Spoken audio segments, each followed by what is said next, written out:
आज हम बात करेंगे पाकिस्तान के एक ऐसे बड़े बैंक की जो अपनी ही तेज रफ्तारी का शिकार होकर गिरने वाला था।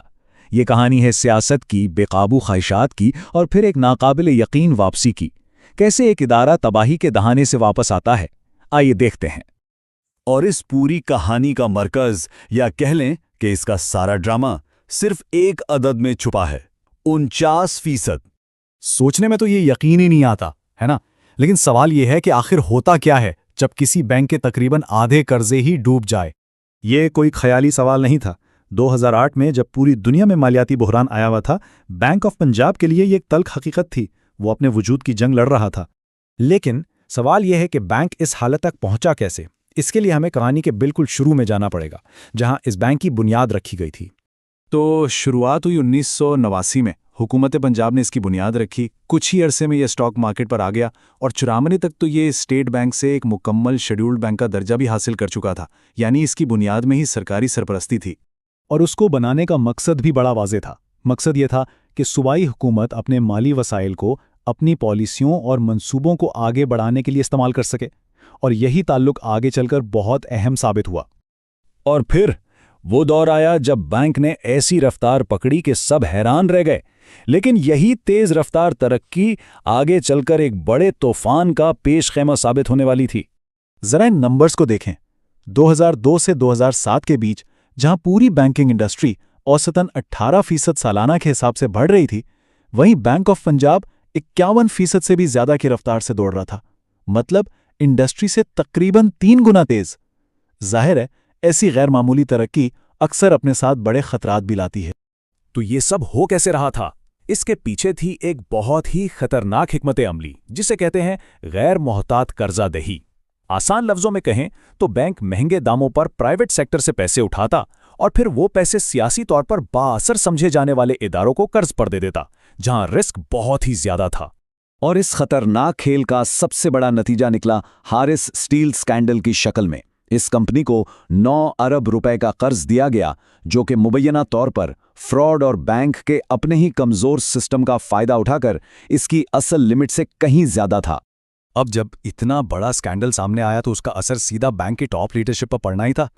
उस वक्त के सदर हमीश खान मुल्क से चले गए, लेकिन बाद में उन्हें कानूनी कार्रवाई का सामना करने के लिए वापस लाया गया। और बस यही वो वक्त था जब बैंक का सारा बहरान खुलकर सबके सामने आ गया। यहां से कहानी का दूसरा और शायद सबसे मुश्किल बाब शुरू होता है, एक डूबते हुए इदारे को बचाने की एक कठिन कोशिश। और इसको बचाने की कीमत क्या थी? 20 अरब रुपए। जी हां, ये पैसा टैक्स देने वालों का था, जो हुकूमत ने 2009 और 10 में बैंक को मुकम्मल तौर पर डूबने से बचाने के लिए दिया। ये रकम बताती है कि बहरान कितना संगीन था। कई सालों तक तो कुछ पता ही नहीं चला, लेकिन फिर जब बैंक ने आखिरकार अपने अकाउंट्स पब्लिश किए तो असल तबाही का अंदाजा हुआ।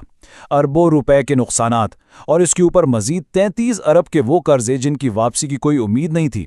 और यहां वो 49% वाली बात सच साबित हो गई कि 2008 से पहले दिए गए तकरीबन आधे कर्जे डूब चुके थे।